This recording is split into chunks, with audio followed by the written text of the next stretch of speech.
Hello and welcome to the movie podcast review of Moon Knight. My name is Daniel, and joining me today are my fellow gods among men. Anthony. Hello. And Shahbaz. Hello. Oh, you guys are just, I thought, with a godly presence, I thought you guys were going to be like, That's my God. hello. Whoa. know? God's not always about being intimidating and scary. God can be friendly. Listen, man, I'm Catholic. God is terrifying. That's true. God is Catholicism, they damning really, God. They really make God like a bad guy, don't they? My God is pretty like, hey guys. Yeah, God's cool. Yeah. That's Jesus. Jesus is like, what's up, guys? Yeah. How you guys doing? You guys want to chill out on Take a these hit of bombs? this. Take a hit of this. Jesus. The show we'll be talking about today is Moon Knight. This is a Disney Plus original series set within the world of the Marvel Cinematic Universe. And of course, I want to say thank you to our friends at Disney Canada for sending us the show for review. But before we talk about all of that, I just want to remind you, as always, you can catch a brand new episode of the Movie Podcast every single Monday. And watch out throughout the week for our review episodes and all the latest movies and series, just like this one. Make sure you follow us at The Movie Podcast on Instagram, Twitter, TikTok, and Letterboxd. And don't forget to leave us a review on Apple Podcasts, Spotify, join our Discord, and write into the show at hello@TheMoviePodcast.ca. Also, I want to make sure that you are following us on YouTube. Ring that notification bell, hit that subscribe button, smash that subscribe. What do the kids say these days? Punch the subscribe button. Punch that subscribe button. You want to make sure you follow all of that. Anthony's been doing some great stuff on our YouTube page. You want to talk a little bit about it, Anthony? What you've been doing? I do YouTube. That's all.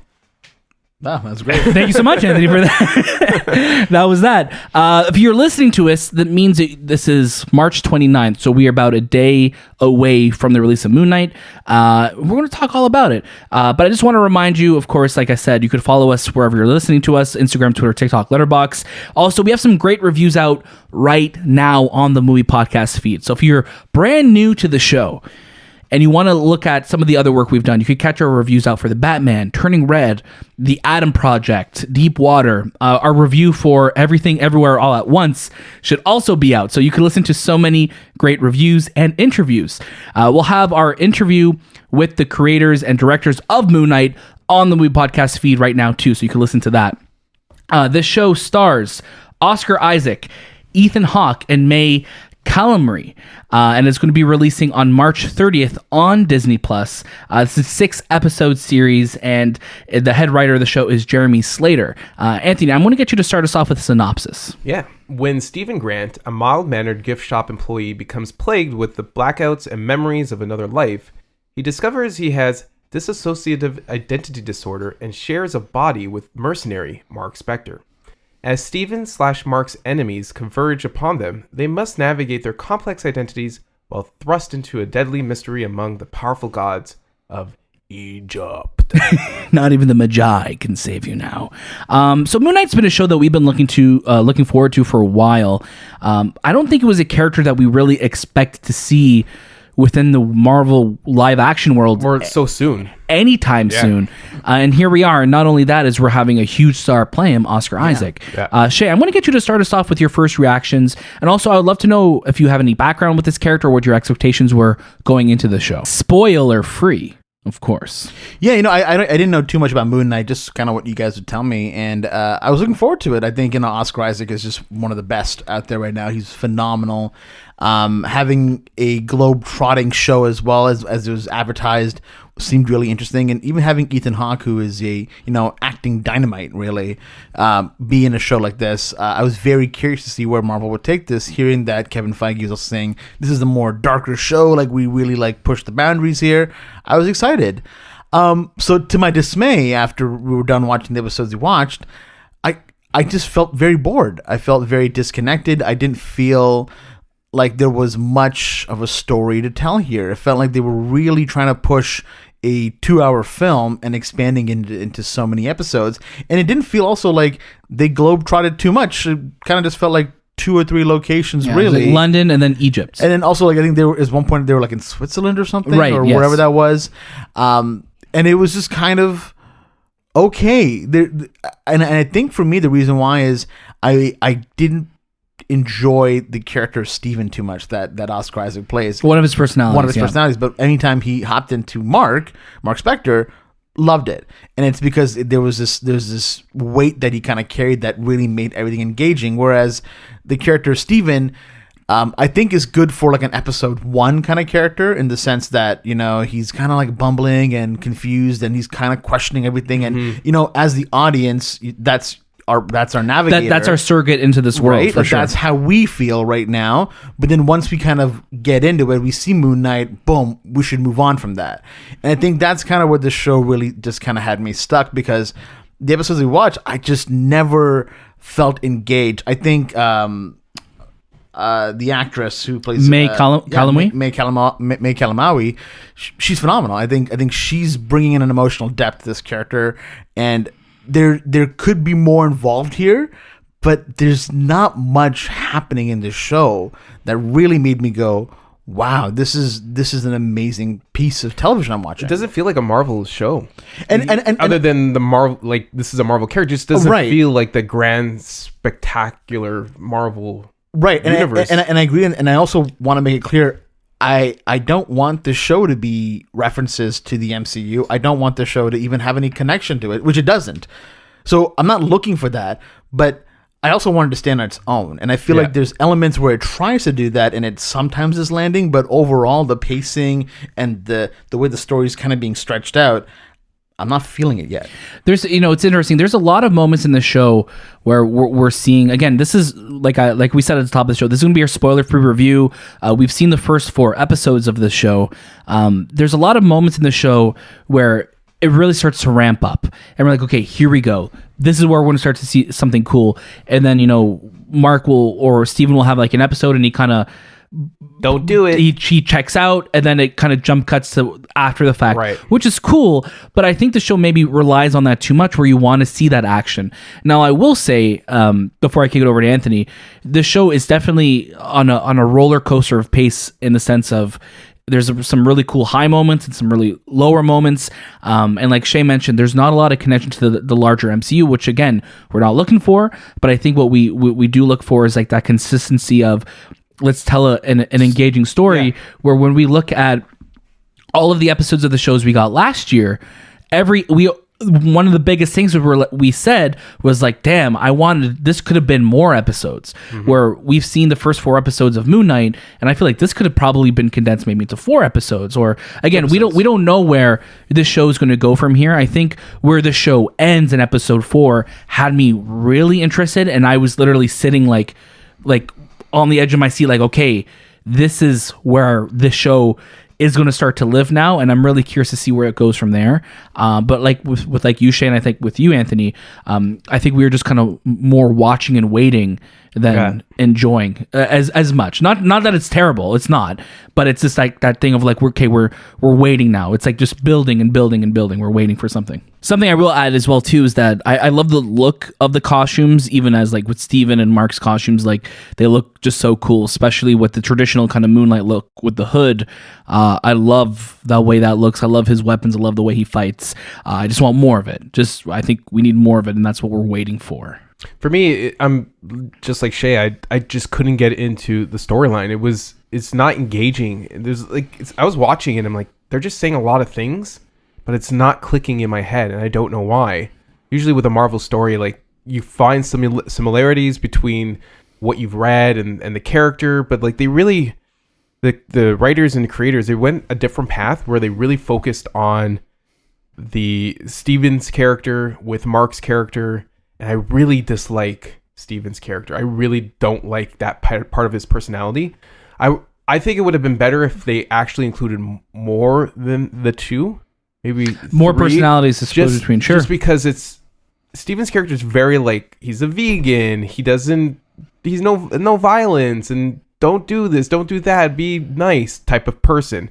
He's also very like, he's not courageous, and he doesn't take risks. And while Mark is the mercenary. He's like the one. And Mark is, but we don't even get to see him be a mercenary. That's the one biggest thing is we don't get to see Moon Knight. Moon Knight's a gritty superhero. He's like the Batman of the MCU. He's very vengeful, and this show doesn't really showcase that. It doesn't showcase his vengeance. It doesn't showcase the brutality of his character. Yeah. Though there's moments where when those action scenes do come in though. Yeah. And we're like, oh shoot, like okay, we get to see him fight, and that's what we want to see. I think this show's a lot lighter on action than I think what we thought it was going to be going into it, right? Considering that everything we see of Moon Knight is in the trailers. Yeah. Pretty much. As of right now, right? As of right now, yeah. like every sequence that Moon Knight appeared in the show that we're watching, we're like, oh, we've seen this though. Like, how come it's so few and far between? I think that was also like a big thing. And right. I understand that if we were reviewing the first 2 episodes, sure, like that's the case.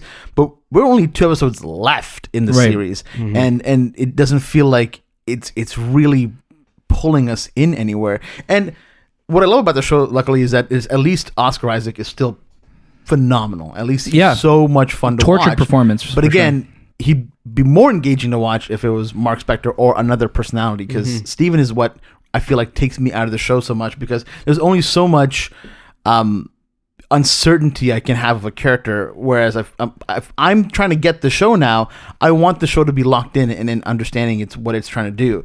But when you're going into it, it doesn't feel like it's committing to itself. Yeah, we have. So here's the thing. With our plans for the show, obviously we're going to give our final recommendations. We do still plan on covering the show, of course, like we do all MCU shows. But with this show, I think because we're giving our kind of spoiler-free thoughts on it right now, going forward with each episode of the movie podcast, which of course you can listen to every Monday, we'll probably check in on the show, give our spoiler take within our what we're watching section, and then we'll come back with our episode 5 and episode 6 reviews, I guess in a month from when the show actually kind of catches up to what we've seen. Anything else that we want to say about the show? Again, I think we're all kind of in the same spot with this show right now, in the sense of we see the potential, we see the great acting that's in it.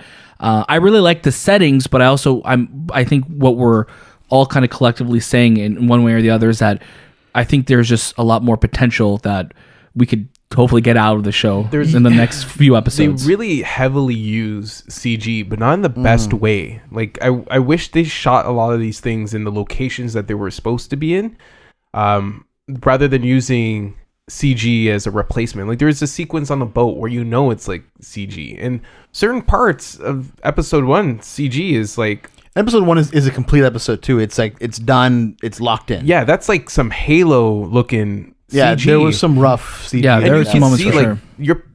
They're putting a lot of pressure on these people to make these films or these TV series that are films that are blending the line between the two. But it just felt so rushed. It did, like it really did. And I like that sequence, but it could have been so much more, because we could have saw more of like the atmosphere around it, because it looked, I guess it took place in Switzerland. In the Alps, looked like that sequence where they're going down the very tight laneways, in the it mountain, just looks so CG. The trucks look CG. The cars chasing CG. So much CG. Yeah, and it pulls you out, right? It makes it be practical, right, in these shows. I want, like, again, and we're coming off of the Batman a few weeks ago, which everything in that felt just very like I could touch this, I could smell this, I could feel this, and it's different. It's a different world for sure. And it's like, take your time, Marvel. Yeah, you don't have to rush everything out. Yeah.